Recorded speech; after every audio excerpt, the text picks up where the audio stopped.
Hello बच्चों, good morning. GCC में आपका स्वागत है। मैं आपकी बायोलॉजी की टीचर निखत परवीन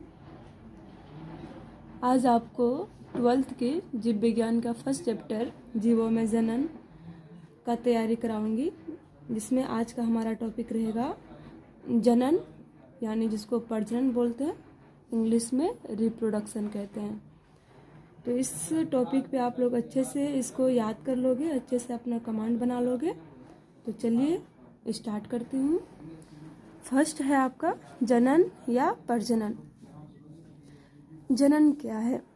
जनन वह बायोलॉजिकल प्रोसेस है, यानी जैविक प्रक्रिया है, जिसमें एक प्रफुल्लित एवं विकसित जीव अपने समान नए शिशुओं को जन्म देती है। जनन क्या है? तो एक जैविक प्रक्रिया है जिसमें क्या होती है, एक प्रफुल्लित एवं विकसित जीव अपने समान नए शिशुओं क्या करती है, जन्म देती है। और जो जीव नए शिशु को जन्म दे रहे हैं उनको क्या बोलते हैं, जनक बोलते हैं। वे प्राणी जो नए शिशुओं को जन्म देती है उन्हें जनक कहते हैं।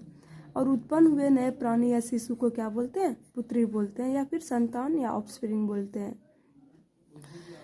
जन्म के बाद उसमें वृद्धि होती है और परिपक्व हो जाने के बाद वह नई संतान को जन्म देता है।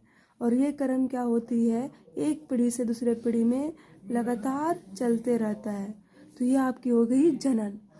जनन एक जैविक प्रक्रिया है जिसमें क्या होती है, एक जीव अपने समान नए जीवों को जन्म देती है। आप लोग जनन का बहुत सारे परिभाषा देखे होंगे, बहुत सारा सिंपल से कि आप पहले से शुरू से पढ़ते आ रहे हैं। जनन एक जीवों की क्षमता है जिसमें जीव अपने समान नए जीवों को जन्म देती है। बहुत तरह तरह से परिभाषा आप लोग इसको डिफाइन कर सकते हो, बट ये आप ऐसे अगर लिखोगे तो इसमें अच्छा मार्क आएगा एग्जाम में, बोर्ड एग्जाम में आपका, जो मैंने अभी लिख करके आपको यहाँ पे दिखा रही हूँ। नेक्स्ट है जनन के प्रकार, टाइप्स ऑफ रिप्रोडक्शन।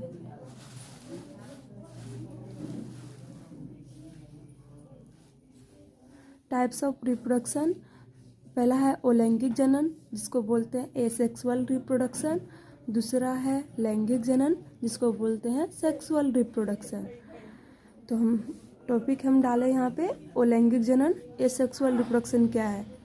तो जनन की तो प्रकार है, तो जनन की वह प्रक्रिया जिसमें केवल एक जीव या जनक से नए शिशुओं का जन्म होता है, वो लैंगिक जनन कहलाता है। और लैंगिक जनन किसको बोलेंगे, तो जनन की वह प्रक्रिया जिसमें केवल एक अकेला जीव, इसमें कोई लिंग तिंग की बात नहीं किए हैं, चाहे नरलिंग हो या फिर मदालिंग हो, कुछ भी हो, एक अकेला जीव होना चाहिए। अगर वो अपने समान नए शिशुओं को जन्म दे रही है तो उस तरह के जनन को क्या बोलेंगे, वो लैंगिक जनन बोलेंगे। और लैंगिक जनन में क्या होती है, अर्थसूत्री विभाजन नहीं होती है। बहुत मोस्ट इम्पोर्टेंट क्वेश्चन, वो लैंगिक जनन में अर्थसूत्री विभाजन नहीं होती है। जितने भी विभाजन होते हैं सब के सब क्या होते हैं, समसूत्री होते हैं, यानी कि सब विभाजन समसूत्री वाला होता है, कोई भी अर्थसूत्री विभाजन नहीं होता है। इसलिए तो क्या होता है कि लैंगिक जनन के फलस्वरूप जो संतान बनते हैं उसमें क्या होती है, वो हूबहू जो है अपने जनक के समान और आपस में समान होते हैं, उसमें कोई भिन्नता आती ही नहीं है। क्यों नहीं आती? क्योंकि उसमें सारा विभाजन कैसा हो रहा है, समसूत्री हो रहा है, अर्थसूत्री तो हो ही नहीं रहा है। इनका मेन रीजन तो यही है आपका। नेक्स्ट पॉइंट है इसी में, इस प्रकार के प्रजनन के द्वारा उत्पन्न सभी तरुण मतलब हो गया आपका, जिसको बोलते हो शिशु बोलते हो या संतान बोल सकते हो, संतान भी बोल सकते हैं, इंडिविजुअल इंग्लिश में बोलेंगे तरुण को। इस प्रकार के प्रजनन के द्वारा उत्पन्न सभी न्यू इंडिविजुअल या सभी तरुण जो होती है आनुवंशिक रूप से अपने जनक के समान होते हैं और एक दूसरे के भी क्या होते हैं, समान होते हैं। इसलिए इन्हें एक दूसरे का एवं जनक का क्या बोलते हैं, क्लोन बोलते हैं, या इसको और एक नाम दिया जाता है, क्लोन या एक पुंजक बोलते हैं। क्लोन या एक पुंजक भी कहा जाता है। और ये बहुत इंपॉर्टेंट क्वेश्चन है, यहाँ पे आपका क्वेश्चन बनता है कि अलैंगिक जनन के फलस्वरूप उत्पन्न संतति को क्लोन या एक पुंजक कहा जाता है, क्यों? तो इसका आंसर तो आप यहीं से दे सकते हो, ये ब्लॉक पॉइंट लिख सकते हो। क्वेश्चन रहेगा कि क्लोन क्या है, तो इसका भी आंसर आप यहाँ से दे सकते हो इस पॉइंट से। तो नेक्स्ट टॉपिक है अलैंगिक जनन का प्रकार। अलैंगिक जनन का प्रकार, टाइप्स ऑफ एसेक्सुअल रिप्रोडक्शन। तो उल्लंघन जनन का प्रकार है, फर्स्ट है आपका विखंडन, जिसको इंग्लिश में बोलते हैं फिजन। सेकेंड है मुकुलन, जिसको इंग्लिश में बोलते हैं बडिंग या टोरुलेशन। नेक्स्ट है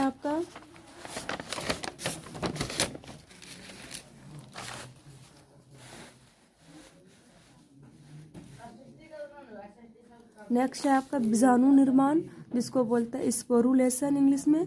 चौथा है आपका अवखंडन या खंडीभवन, जिसको फ्रेगमेंटेशन बोलते हैं। पांचवा है पुनरुद्भवन, जिसको रीजनरेशन बोलते हैं। छठा है कायिक प्रवर्धन, जिसको वेजिटेटिव प्रोपेगेशन बोलते हैं। तो ये हो गई आपकी अलैंगिक जनन का प्रकार हो गया। इसमें आपको इतना ज़रूरी तो नहीं है पढ़ना, जैसे कि आपका भारतीय भवन के बुक में या फिर एनसीईआरटी की अगर बात करें तो कायिक प्रवर्धन दिया हुआ है, मुकुलन दिया हुआ है, विखंडन दिया हुआ है और बीजाणु निर्माण दिया हुआ है। और ये पुनरुद्भवन अवखंडन का इसकी चर्चा नहीं की गई है।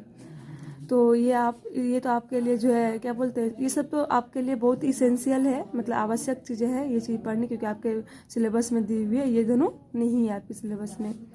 और ये जान लो, इसमें कुछ है भी नहीं, बहुत इजी है अवखंडन और पुनरुद्भवन। तो पहला हम टॉपिक स्टार्ट करते हैं विखंडन, जिसको बोलते हैं इंग्लिश में फिजन बोलते हैं। विखंडन क्या है? तो लैंगिक प्रजनन का एक प्रकार है। तो इसमें होता क्या है कि इसमें जो है एक जीव विभाजन के माध्यम से क्या करती है, दो या दो से अधिक समान और बराबर अमाप वाले पुत्रियों को निर्माण करती है या जन्म देती है। जीवों का शरीर दो भागों में या फिर दो से अधिक भागों में बढ़ती है और फिर दो या दो से अधिक नए जीवों को जन्म देती है। जैसे हमने यहाँ पे लिख के रखा है, अलैंगिक प्रजनन की इस विधि में एक परिपक्व व्यक्ति का शरीर विभाजन प्रक्रिया के माध्यम से दो या दो से अधिक समान एवं बराबर अमाप की पुत्रियों में विभक्त हो जाती है। उदाहरण के लिए अगर बात करें तो उदाहरण लिख सकते हो आप, अमीबा लिख सकते हो, पैरामीशियम लिख सकते हो, अमीबा हो गया, पैरामीशियम हो गया, यूग्लिना हो गया, इत्यादि करते हैं इसमें। ये सब आपका विखंडन में एग्जाम्पल हो गई। आप विखंडन का परिभाषा और भी बहुत तरीके से पढ़ सकते हैं, जैसे कि ये अलैंगिक जनन का एक प्रकार है जिसमें एक जीव दो या दो से अधिक भागों में बढ़ जाती है और दो या दो से अधिक नए शिशुओं को जन्म देती है, ये भी लिख सकते हो। लेकिन अगर ऐसे लिखोगे तो इसमें आपका मार्क्स जो उठेगा बोर्ड एग्जाम में, उसमें अधिक नंबर मिलेगा, इसलिए आपको ऐसे ही लिखनी है। नेक्स्ट है विखंडन का प्रकार। आपका पहला है द्विविभाजन या द्विखंडन। ये दो तरह के होते हैं, द्विखंडन हो गया और एक बहुखंडन हो गई। ये द्विविभाजन और एक हो गई आपका बहुविभाजन। द्विविभाजन को बोलते हैं बाइनरी फिजन, बहुविभाजन को बोलते हैं मल्टीपल फिजन बोलते हैं। यहाँ पे आपका देखिए विखंडन में क्या हुई थी, दो या यहाँ पे देखो दो या दो से अधिक समान एवं बराबर अमाप की पुत्रियों में विभक्त हो जाती है। अगर दो पुत्री में विभक्त हो रही है तो द्विविभाजन बोलेंगे, दो से अधिक में विभक्त हो रही है तो बहुविभाजन बोलेंगे। इसके आधार पर इनको दो भागों में बांट दिया गया है। तो है द्विविभाजन या द्विखंडन, इसका भी मैंने परिभाषा लिख दी है यहाँ पे। ये एक प्रकार का अलैंगिक प्रजनन है, सही बात है, अलैंगिक प्रजनन तो है ही, जिसमें एक जनक शरीर विभाजित होकर दो नए पुत्री कोशिका का निर्माण करती है। बोले ना, दो अगर होगा तो द्विविभाजन होगा, दो से अधिक होगा तो बहुविभाजन होगा, वही चीज़ मैंने यहाँ पे लिख के रखी हूँ। ये एक प्रकार का अलैंगिक प्रजनन है जिसमें एक जनक शरीर विभाजित होकर दो नए पुत्री कोशिका का निर्माण करती है।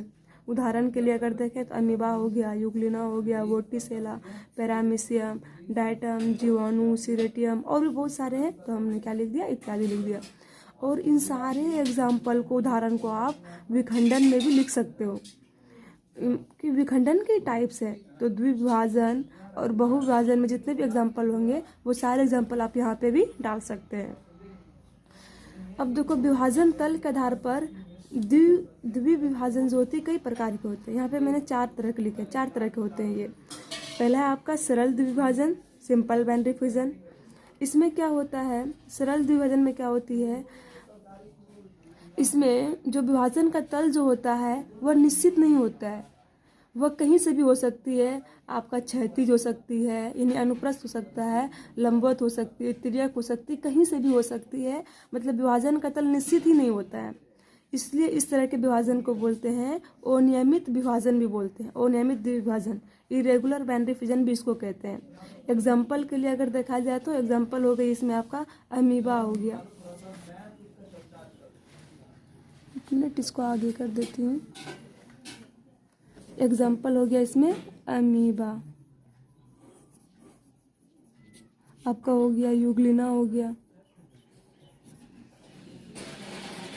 ये हो गई आपकी, ये किसमें हो गया सरल द्विभाजन में हो गए। और वो आप वोटिसेला भी डाल सकते हो, ये भी हो जाएंगे। तो ईटीसी कर देती हूँ। सरल द्विभाजन का एग्जांपल हो गया अमीबा, यूग्लिना। नेक्स्ट है आपका लंबवत द्विभाजन, लॉन्गिट्यूडिनल बाइनरी फिजन। इसमें क्या होता है, विभाजन का तल लंबवत होता है, मतलब लंबवत डिवाइड करता है। जैसे कि हमने यहाँ पे बना के रखा है, यहाँ पे देख सकते हो आप, यहाँ यूग्लिना में। वो एक मिनट, थोड़ी सी मिस्टेक हो गई, ये आपका यूग्लिना यहाँ पे नहीं होगा, सिर्फ अमीबा हो जाएगी इसमें। तो यहाँ पे देखो यूग्लिना में हम करके रखे हैं। यूग्लिना में देखो आपका ये एक जनक कोशिका है, ये जनक कोशिका हो गई आपकी, जनक कोशिका, जनक है। इसमें देखो केंद्रक का बंटवारा हो रहा है, ऐसे ऐसे हो रही है। और देखो ये आपका ऐसे डिवाइड हुआ है, दिख रहा है आपका, दो युग्लिना बन गया, लंबवत विभाजन हुआ और दो युग्लिना बन गया। तो इसलिए इसको क्या बोलेंगे, लंबवत विभाजन बोलेंगे। लंबवत विभाजन किसमें होती है, तो यूग्लिना में होती है। लंबवत द्विभाजन किसमें होती है, यूग्लिना में होती है।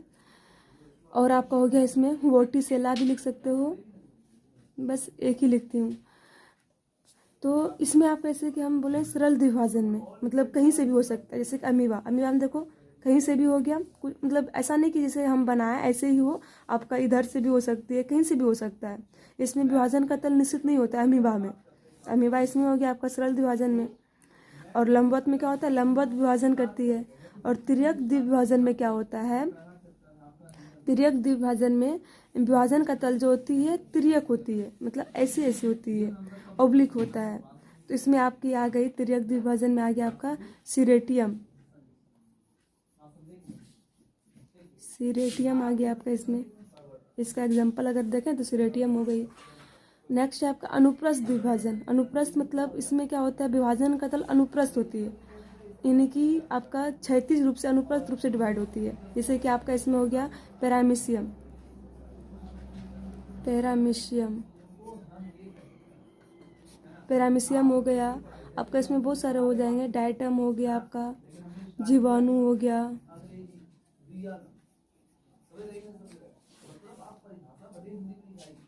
तो पैरामीशियम हो गया, डायटम हो गया और जीवाणु हो गया।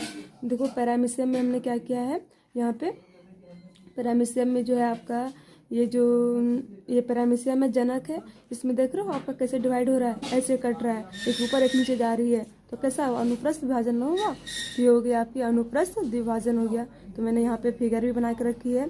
तो ये सारे फिगर आप द्विभाजन में भी डाल सकते हो, कोई सा भी एक भी फिगर द्विभाजन में डाल दो, या विखंडन में भी डाल सकते हो। क्वेश्चन रहेगा विखंडन की परिभाषा दे, तो परिभाषा लिखोगे, एग्जाम्पल लिखोगे और कोई एक सा फिगर बना दोगे।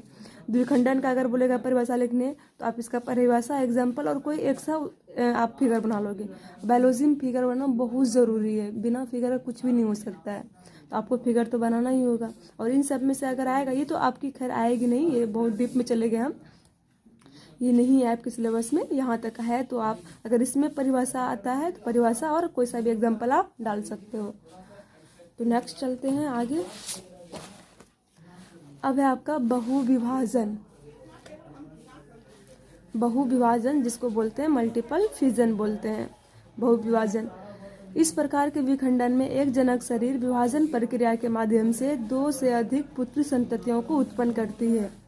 इसमें क्या होता है, बहुविभाजन में एक जनक शरीर जो है विभाजन प्रक्रिया, विभाजन करती है, डिवाइड होती है और 2 से अधिक पुत्री संततियों का निर्माण करती है। इसमें जनक का केंद्रक लगातार विभाजित होता है, जनक का केंद्रक लगातार विभाजित होकर अनेक पुत्री केंद्रकाओं में विभक्त हो जाती है और फिर प्रत्येक केंद्रक को इसका द्रव से घिरकर नए पुत्री संततियों का निर्माण हो जाता है। तो ये आपका बहुत अच्छे से मैंने लिखी हूँ। आप ऐसे ही इसको, आप अगर क्वेश्चन आएगा तो आपको ऐसे ही लिखनी है, ऐसे ही परिभाषा देनी है और इसको इसमें बताना है कि इसमें क्या क्या होता है। एग्जाम्पल के तौर पे अगर देखें तो आपका हो गया प्लाज्मोडियम, अमीबा, मोनोसिस्टिस, इत्यादि। हमने यहाँ पे फिगर भी बना के रखी हूँ। प्लाज्मोडियम का फिगर है आपका। ये आपका जनक प्लाज्मोडियम हो गया, इसमें ये केंद्रक है, ये कोशिका द्रव है। तो देख रहे हो आपका यहाँ पे क्या हुआ कि केंद्रक जो है बहुत सारे भागों में बढ़ गया, फिर वो कोशिका द्रव से भी घिर गया है। यानी यहाँ पे आपका क्या हुआ है, कैरियोकाइनेसिस और साइटोकाइनेसिस साथ साथ में हुआ है।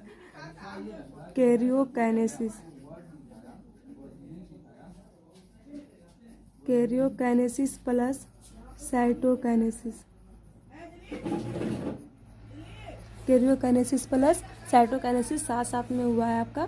फिर यहाँ लास्ट में क्या हुआ कि ये जो है फटा आपका ये भित्ति, और सारे जो है प्लाज्मोडियम पुत्री प्लाज्मोडियम बाहर निकल गए और अपना स्वतंत्र जीवन यापन व्यतीत करने लगे। तो ये हो गया आपकी बहुविभाजन यानी मल्टीपल फिजन थी आपकी। नेक्स्ट है आपका अमीबा की कुछ प्रजातियों में बहुविभाजन। अमीबा की कुछ प्रजातियों में बहुविभाजन।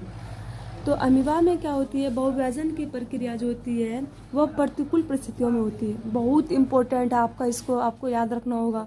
अमीबा में आपका देखिए द्विखंडन भी हो रही थी, यानी द्विविभाजन भी हो रही थी, और यहाँ पे क्या देख रहे हैं, बहुविभाजन भी हो रही है। तो द्विविभाजन की क्रिया जो होती है वो अनुकूल परिस्थिति में होती है, लेकिन बहुविभाजन की क्रिया जो होती है किस में होती है, प्रतिकूल परिस्थिति में होती है। इसको आप नोट में भी लिख सकते हो। अमीबा में द्विविभाजन अनुकूल परिस्थिति में होती है, जबकि बहुविभाजन की क्रिया कब होती है, प्रतिकूल परिस्थितियों के दौरान होती है। होता क्या है, जैसे ही प्रतिकूल परिस्थिति आती है, अमीबा अपने कुटपादों को वापस अधिकृत कर त्रिस्तरीय कठोर आवरण का स्रावन करती है, जिसे शिष्य पुटी कहते हैं, और पुटी बनने की घटना पुटी भवन कहलाता है। ये हो गया आपकी। यहाँ पे क्या हमने लिखा, जैसे ही प्रतिकूल परिस्थिति आती है, अमीबा अपने कुटपाद को वापस ग्रहण कर लेती है और एक 3 स्तर का एक कठोर आवरण का स्रावन करता है, निर्माण करती है, जिसको बोलते हैं शिष्य पुटी। और पुटी बनने की घटना क्या कहलाती है, पुटी भवन कहलाती है। और ये बहुविभाजन की क्रिया पुटी भूत अमीबा के भीतर होती है। मतलब जिस अमीबा में पुटी बन गया है उसी के अंदर जो है बहुविभाजन की क्रिया संपन्न होती है, जिसमें अनेकों सूक्ष्म अमीबी या अमीब्यूल्स का जन्म होता है। और जैसे ही अनुकूल परिस्थिति आती है, पुटी की भित्ति टूट जाती है एवं सारे अमीब्यूल्स जल में मुक्त होकर तैरने लगते हैं। इसे मैंने यहाँ पे बना के रखी हूँ। यहाँ अमीबा में बहुखंडन, जनक अमीबा है ये। देखो यहाँ पे ये जो 3 लेयर देख रहे हो आप, ऐसे ये वाला जो लेयर है 1 2 3, ये हो गया आपकी क्या, सिस्ट या पुटी हो गई, जिसको बोलेंगे सिस्ट बोलेंगे या फिर क्या बोलेंगे, पुटी। और यहाँ पे केंद्रक, जो बहुत सारे हम 2 फिगर में इसको समझाने का प्रयास किए हैं, बहुत सारा फिगर नहीं बनाई हूँ। आपको यहाँ पे क्या है, केंद्रक है, जो केंद्रक कई सारे भागों में बढ़ गई है और फिर वो कोशिका द्रव से भी घिर गई है। ये तो आप जानते ही हो। कोशिका में सबसे पहले क्या होती है, विभाजन में सबसे पहले केंद्रक का विभाजन होता है और इसके बाद कोशिका द्रव का विभाजन होता है। तो यहाँ पे केंद्रक का विभाजन हो गया है और कोशिका द्रव का विभाजन हो गया है और अमीब्यूल्स भी बन गया है। यानी यहाँ पे आपका कैरियोकाइनेसिस और साइटोकाइनेसिस दोनों हो गई है। उसके बाद क्या हुआ कि जैसे अनुकूल परिस्थिति आया, ये आपका पुटी फट गई और सारे अमीब्यूल्स बाहर निकल गए और पुत्री अमीबा यानी कि के रूप में अपना जीवन यापन व्यतीत करने लगे। तो इस चीज़ को आप और भी आप पढ़े भी होंगे, पहले आपने 10th में भी एक चीज़ दिया हुआ है, आप उसमें भी लिखे होंगे, बहुत इजी भाषा में लिखे होंगे कि अमीबा में बहुविभाजन जो होती है प्रतिकूल परिस्थितियों में होती है। प्रतिकूल परिस्थिति में अमीबा जो अपने चारों ओर एक मोटी भित्ति का आवरण का निर्माण करती है, जिसको बोलते हैं सिस्ट या पुटी बोलते हैं। और इसी के अंदर क्या होती है, अमीबा का केंद्रक कई सारे केंद्रकों में विभक्त हो जाती है। फिर वो सारे केंद्रक कोशिका द्रव से घिर करके न्यू अमीब्यूल्स बनाते हैं। फिर जैसे अनुकूल परिस्थिति आती है वह भित्ति फट जाती है और सारे अमीब्यूल्स बाहर निकल जाते हैं। ऐसे भी लिखे होंगे आप लोग। तो हमने जो अभी यहाँ पे लिखी, मैं जो यहाँ पे लिखी हूँ वो बहुत बेस्ट है, और इस तरह से अगर आप लिखोगे तो इसमें आपका नंबर मिलने का चांस बहुत अधिक है। तो इस चीज़ को आप लोग नोट्स ये बना लोगे, नोट्स बना लोगे और अच्छे से इसका प्रिपेयर करोगे। तो नेक्स्ट देखते हैं क्या टॉपिक है।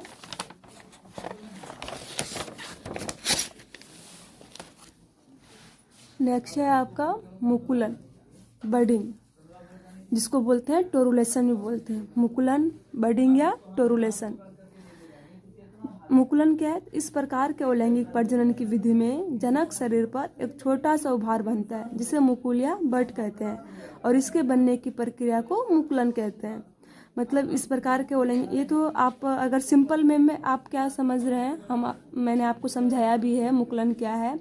तो मुकुलन क्या है, तो एक प्रकार का अलैंगिक प्रजनन है जिसमें एक जीव के शरीर पर एक छोटा सा उभार निकलता है जिसको बोलते हैं मुकुल या बड बोलते हैं, और वह फिर धीरे धीरे विकास करता है और जब जनक शरीर के समान हो जाती है तो उनसे अलग होकर के अपना नया जीवन यापन व्यतीत करने लगता है। ये मैंने बताया भी है आप लोगों को पहले भी। लेकिन यहाँ पे देखो मैंने क्या लिखी है, थोड़ा सा अच्छे से बैठा के लिखी हूँ ताकि आपका मार्क्स मिल सके, नंबर अच्छे मिल सके। इस प्रकार के अलैंगिक प्रजनन की विधि में जनक शरीर पर एक छोटा सा उभार बनता है जिसे मुकुल या बट कहते हैं और इसके बनने की प्रक्रिया को मुकुलन कहते हैं। मुकुल अपने विकास के समय अपने जनक से भोजन एवं अन्य आवश्यक पदार्थ ग्रहण करता है। जनक शरीर का केंद्रक विभाजित होकर दो केंद्रक बनाती है जिसमें से एक केंद्रक एवं कुछ कोशिका द्रव मुकुल में प्रवेश कर जाता है और वयस्क हो जाने के बाद ये अपने वयस्क कौन, मुकुल वयस्क हो जाने के बाद ये अपने जनक शरीर से अलग हो जाती है और स्वतंत्र होकर जीवन यापन व्यतीत करता है। ये बहुत अच्छे से मैंने लिखी हूँ, आप लोग लिख लोगे इसको। जैसे अगर बात करें तो ईस्ट हो गया, हाइड्रा हो गया, राइजोपस के ओडिया और भी बहुत सारे कवक हैं जिसमें क्या होती है, मुकुलन होती है। तो यहाँ पे फिगर आप देख सकते हो, ये हाइड्रा का फिगर मैंने बना के रखी हूँ। हाइड्रा है ये आपका, ये जनक शरीर है आपका, ये हो गया हाइड्रा, ये जनक है। और इसमें देख रहे हो ये आपका छोटा सा मतलब ये बना हुआ उभार निकला हुआ है, उभार बोल सकते हो या फिर इसको बोल सकते हो आप क्या, आउटर ग्रोथ भी बोल सकते हैं। इसको देखो यहाँ पे मैंने जो उभार लिखी है इसको हम बोल सकते हैं आउटर ग्रोथ बोल सकते हैं। तो ये आपका जो है ये उभार निकला इसको क्या बोलते हैं, मुकुल या बट कहते हैं। और फिर ये जो है आपका इसमें देख रहे हो केंद्र का विभाजन हुआ, एक केंद्रक यहाँ पे भी मैं डाल दी हूँ और कुछ कोशिका द्रव्य भी इसमें डाल दी हूँ, यानी कि यहाँ पे कैरियोकाइनेसिस और साइटोकाइनेसिस साथ साथ में हो रही है। कैरियोकाइनेसिस और क्या आपका साइटोकाइनेसिस, कैरियोकाइनेसिस और साइटोकाइनेसिस दोनों साथ साथ में हो रहा है। और फिर जब ये पूरा मतलब जनक के समान हो जाती है तब इनसे देखो यह अलग हो चुका है और अपना नया जीवन यापन व्यतीत करने लगा। ये हो गई आपकी पुत्री हाइड्रा, ये क्या हो गई आपकी जनक हाइड्रा हो गई। तो ये चीज़ें आपकी क्या है, मुकुलन है। और इसी टाइप का देखो हम यहाँ पे ईस्ट में भी बना के रखी हूँ, ये है आपका ईस्ट है। ईस्ट में भी देखो एक छोटा सा उभार निकला, इसको मुकुल या बट कहते हैं। दो केंद्रक का बंटवारा हो रहा है, यहाँ पे एक केंद्रक इसमें चले गई, कोशिका द्रव भी चले गया इसमें। फिर आपका कुछ समय के बाद ये अलग हो गया, पुत्री कोशिका बन गई, ये हो गया आपका मातृ कोशिका हो गई। तो ईस्ट में भी और हाइड्रा में भी क्या होती है, आपका मुकुलन होता है। मुकुलन आपका दो तरह की होती है, एक होता है बाह्य मुकुलन और एक होता है आपका आंतरिक मुकुलन होती है। बाह्य मुकुलन मतलब क्या, जब मुकुल बाहर बने, जनक शरीर के बाहर की ओर अगर मुकुल बन रहा है, उभार निकल रही है, तो उसको बोलते हैं बाह्य मुकुलन। जैसे कि हाइड्रा में बाहर बन रही थी, जनक शरीर से बाहर बन रहा है। ईस्ट में भी देखो ये बाहर बन रही है, तो ये सब में ये सब क्या हो गया, बाह्य मुकुलन का एग्जाम्पल हो गया। हाइड्रा क्या है, बाह्य मुकुलन है। ईस्ट में क्या होती है, बाह्य मुकुलन होती है। सेकेंड है आपका आंतरिक मुकुलन। आंतरिक मुकुलन में क्या होता है, मुकुल जो होता है जनक शरीर के अंदर बनती है। जैसे हमने यहाँ पे लिखा है स्पॉन्जिला, स्पॉन्जिला में क्या होता है, मुकुल जो है जनक शरीर के भीतर बनती है। और जब मुकुल जनक शरीर के भीतर बनता है तो उसको बोलते हैं आंतरिक मुकुलन। तो इसका उदाहरण हो गया आपका स्पॉन्जिला। स्पॉन्जिला क्या है, तो एक स्वच्छ जलीय स्पंज है। और स्पंज में जो आंतरिक मुकुल होता है उसको बोला जाता है जेम्यूल्स। इस बात को भी यहाँ लिख देती हूँ। स्पंज का आंतरिक मुकुल, स्पंज का आंतरिक मुकुल क्या कहलाती है, जेम्यूल्स कहलाती है, जेम्यूल्स कहलाता है। स्पंज का आंतरिक मुकुल क्या कहलाता है, जेम्यूल्स कहलाता है। से स्पॉन्जिला आपका एक स्पंज है। और एक चीज़, ये तो हो गई आपकी लास्ट थी, ये आगे मैं नेक्स्ट दिन देखूंगी। बट इसमें जैसे कि आपका नहीं, जब ये आपका कंप्लीट होगा पूरा जनन का टॉपिक तो मैं लास्ट में आपको नोट्स में कुछ बता दूंगी ऑब्जेक्टिव के लिए। तो आज इतना सा ही रखते हैं, नेक्स्ट दिन देखेंगे आगे। यदि आपको मेरी पढ़ाई पसंद आई हो तो प्लीज़ लाइक करें, दोस्तों को शेयर करें ताकि इस वीडियो से ज़्यादा फ़ायदा उठाया जा सके। और प्लीज़ चैनल को सब्सक्राइब करें। Thanks for watching my video.